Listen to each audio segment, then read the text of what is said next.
যে 6টি অভ্যাস আপনাকে ধীরে ধীরে ধ্বংসের দিকে নিয়ে যাচ্ছে, সেই অভ্যাসগুলোই আজকে বলবো। তো চলুন শুরু করা যাক। 1 নাম্বার হলো অলসতা।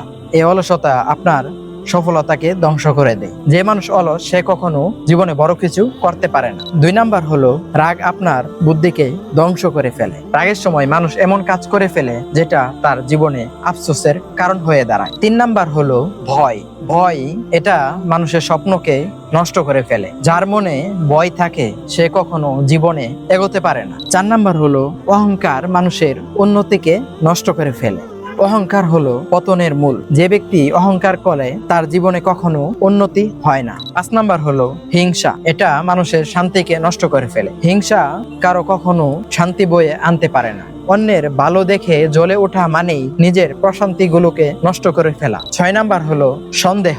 সন্দেহ বিশ্বাসকে ধ্বংস করে ফেলে। আপনার সন্দেহ থাকার ফলে প্রিয় মানুষের সাথে সম্পর্কটা ধ্বংস হয়ে যায়। তাই সন্দেহ থেকে দূরে থাকার চেষ্টা করুন। মনে রাখবেন, জীবন বদলাতে চাইলে আগে নিজের ভিতরটাকে বদলাতে হবে, তাহলেই পরিবর্তন আসবে ইনশাআল্লাহ। এমন আরো ভিডিও পেতে লাইক, কমেন্ট, শেয়ার এবং সাবস্ক্রাইব করবেন ইনশাআল্লাহ।